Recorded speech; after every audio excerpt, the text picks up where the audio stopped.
Michael स्टेनहर्ड का नाम wall street के ग्रेटेस्ट ट्रेडर में शामिल है और उनकी ट्रेडिंग जर्नी किसी कहानी से कम नहीं है। उनका करियर 30 सालों से ज़्यादा का रहा है, जिसमें उन्होंने एवरेज 30% से ज़्यादा कंपाउंडेड एनुअली रिटर्न दिया है, जो कि S&P 500 से बहुत ज़्यादा है।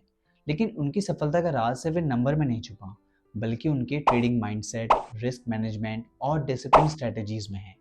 इस वीडियो में हम देखेंगे माइकल स्टेनहार्ट के ट्रेडिंग मेथड्स को, उनके फेमस ट्रेड को और उनके कॉन्ट्रेरियन थिंकिंग के बारे में डिटेल से समझेंगे। तो चैनल को सब्सक्राइब कर लीजिए और वीडियो को लाइक ज़रूर कीजिएगा। अब बात करते हैं उनकी शुरुआत कैसे हुई।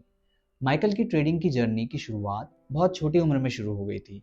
जब वो बचपन में थे, उनके एक बर्थडे पे उनके पिता ने उन्हें 200 शेयर्स गिफ्ट किए। हालांकि ये बात छोटी सी शुरुआत थी, लेकिन इस शुरुआत से माइकल के अंदर स्टॉक मार्केट के लिए एक जुनून पैदा हो गया था। उन्होंने अपनी पढ़ाई वॉर्टन स्कूल से की और सिर्फ 19 साल की उम्र में ग्रेजुएशन कंप्लीट कर लिया। इसके बाद उन्होंने वॉल स्ट्रीट पे अपना करियर शुरू किया और धीरे धीरे एक एनालिस्ट के रूप में अपनी पहचान बनाई। तो जितनी जल्दी हम शुरुआत करते हैं, उतनी जल्दी हमारा लर्निंग कर्व आगे बढ़ता है और उतनी ही कम उम्र में हम चीज़ें सीख जाते हैं। अब बात करते हैं स्टेनहर्ड पार्टनर्स की। 1967 में माइकल ने अपनी खुद की हेज फंड की शुरुआत की, जिसका नाम था स्टेनहर्ड पार्टनर। ये उनका पहला स्टेप था फाइनेंशियल फ्रीडम और सक्सेस की तरफ। उन्होंने अपने फर्म के जरिए स्टॉक मार्केट में एक्सेप्शनल रिटर्न जनरेट किए, वो भी सिर्फ शॉर्ट सेलिंग जैसे एडवांस टेक्निक को यूज़ करके।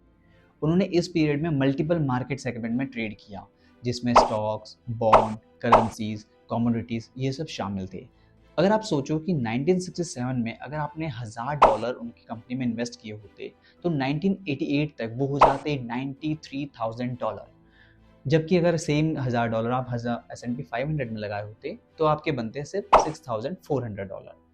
ये नतीजा है माइकल की ट्रेडिंग स्ट्रैटेजी और स्किल्स पे। पर आपको ये नहीं सोचना चाहिए कि माइकल को कभी भी लॉस नहीं हुए, वो हमेशा प्रॉफिटेबल थे। नहीं, कभी कभी उनको लॉसेस भी हुए, लेकिन हर लॉस उनका 2% से नीचे ही हुआ। ये उनके डिसिप्लिन अप्रोच और रिस्क मैनेजमेंट को दर्शाता है। अब सवाल ये है कि माइकल ने इतना बड़ा रिटर्न जनरेट कैसे किया। तो उनकी सफलता का राज है उनके यूनिक ट्रेडिंग माइंडसेट पे। वो एक लॉन्ग टर्म इन्वेस्टर थे और लेकिन साथ में शॉर्ट टर्म ट्रेडर भी थे। वो स्टॉक्स को बाय करते थे, लेकिन साथ में शॉर्ट्स भी करते थे। उन्होंने ट्रेजरी बॉन्ड्स में इन्वेस्ट किया और नए फाइनेंशियल इंस्ट्रूमेंट को एक्सप्लोर किया। माइकल अपने ट्रेडिंग फिलॉसफी को कहते हैं वेरिएंट परसेप्शन, जिसका मतलब होता है कि जो दूसरे ट्रेडर सोच रहे हैं उसके जस्ट अपोजिट चीज़ें करना।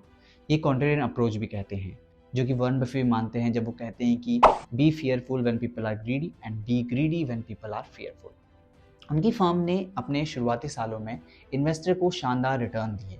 1967 में शुरू करने के बाद स्टेनहार्ट ने अपने फर्म को रैपिडली ग्रो किया। 1969 के बियर मार्केट के दौरान जब हेज फंड कोलैप्स कर रहे थे बाकी लोग, तब माइकल ने अपने शॉर्ट सेलिंग करके और स्ट्रैटेजिक पोजीशन बना के अपने कैपिटल को प्रिजर्व किया और अपनी कॉन्ट्रेरियन ट्रेडिंग स्ट्रैटेजी का यूज़ करके उन्होंने उस रिसेशन में भी प्रॉफिट किया। अब बात करते हैं उनके कॉन्ट्रेरियन थिंकिंग और वेरिएंट परसेप्शन की।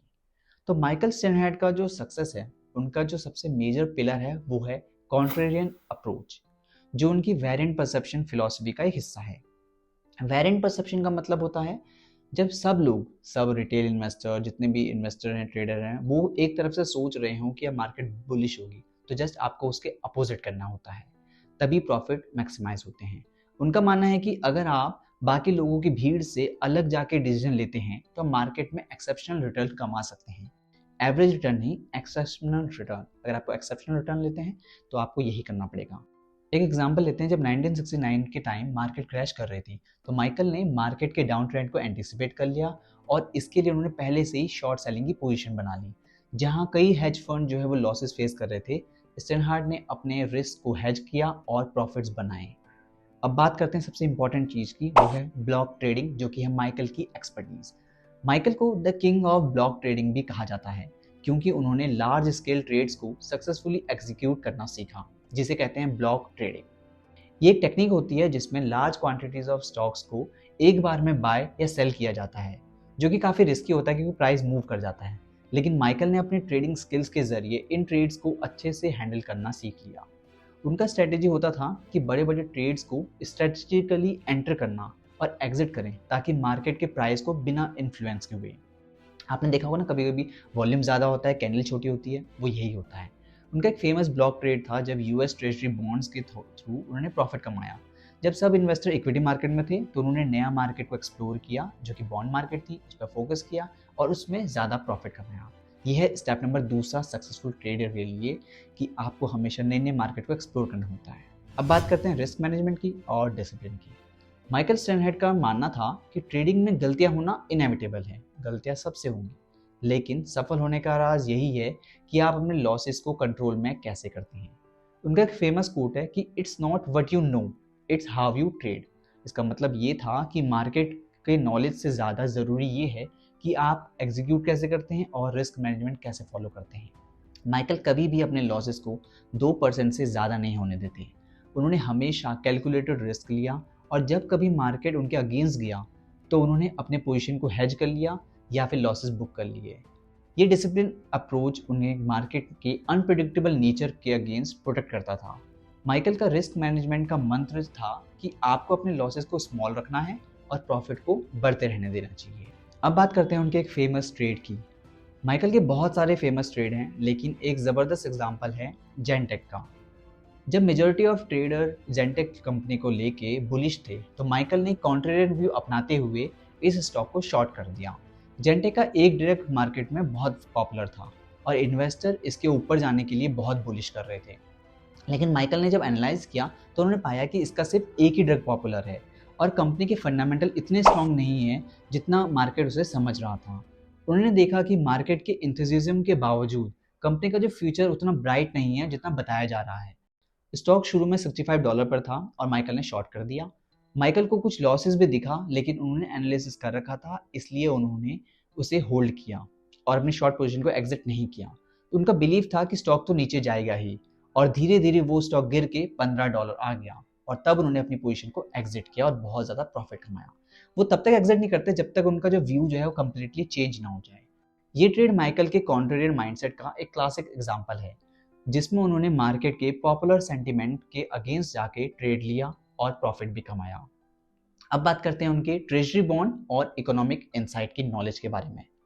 तो माइकल सिर्फ स्टॉक तक ही सीमित नहीं थे, उन्होंने मल्टीपल एसेट क्लासेस में ट्रेड किए, जैसे कि बॉन्ड्स, करेंसी, कमोडिटी, बहुत सारे थे। उन्होंने यूएस ट्रेजरी बॉन्ड में काफ़ी सिग्निफिकेंट प्रॉफिट जनरेट किया। जब सब इन्वेस्टर इक्विटी में फोकस कर रहे थे, उसी में ट्रेड कर रहे थे, तब उन्होंने अपना ध्यान बॉन्ड्स की तरफ लगाया। उनका इकोनॉमिक अंडरस्टैंडिंग काफ़ी शार्प था और उन्होंने मार्केट के साइक्लिकल पैटर्न को समझकर इंटरेस्ट रेट और बॉन्ड के प्राइसेस के बीच कोरिलेशन एक्सप्लॉइट किया और उसके बेसिस पे ट्रेड लिया। जब रिसेशन का असर दिखने लगता है और इन्फ्लेशन बढ़ने लगती है तो माइकल ने पहले ही पता लग गया था कि इंटरेस्ट रेट बढ़ने वाले हैं। इस प्रिडिक्टिव एनालिसिस के जरिए उन्होंने बॉन्ड्स को राइट टाइम पर बाय किया और जब बॉन्ड के प्राइसेस ऊपर गए तो उन्होंने अपनी पोजीशन एग्जिट किया और प्रॉफिट बुक कर लिया। तो दोस्तों, यही ट्रेडर की खास बात होती है कि वो नए नए जो अपॉर्चुनिटीज़ है उसको ग्रैब करना जानता है। अब बात करते हैं सबसे इंपॉर्टेंट चीज़, वो है ट्रेडिंग फिलॉसफी और उनकी एडवाइस जो आप नए ट्रेडर को देते हैं। तो माइकल स्टैनहार्ड की ट्रेडिंग फिलॉसफी काफ़ी सिंपल है। वो कहते हैं लॉसेस को कंट्रोल करूं और प्रॉफिट्स को बढ़ने दूं। उनका कहना था कि ट्रेडिंग में एक ट्रेडर को अपनी गलतियों से सीखना चाहिए और कभी भी ईगो को अपने डिसीजन में इंटरफेयर नहीं करने देना चाहिए।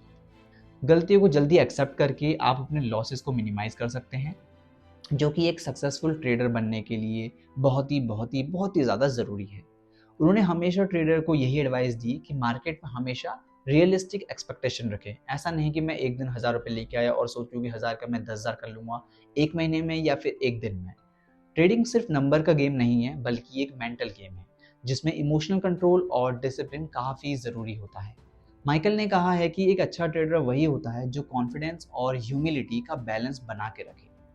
अगर चलो मैं वीडियो को थोड़ा कंक्लूड कर देता हूँ, तो आज की इस वीडियो में हमने देखा माइकल स्टैनहार्ड की ट्रेडिंग जर्नी और इनके यूनिक कॉम्बिनेशन कॉन्ट्रेरियन थिंकिंग का, रिस्क मैनेजमेंट का और डिसिप्लिन एग्जीक्यूशन का। उन्होंने वॉल स्ट्रीट पर अपना एक अलग ही छाप छोड़ रखी है, जिसे हम कहते हैं वेरिएंट परसेप्शन या फिर कॉन्ट्रेरियन ट्रेडिंग की फिलॉसफी। यही उनके सक्सेसफुल होने का मंत्र था।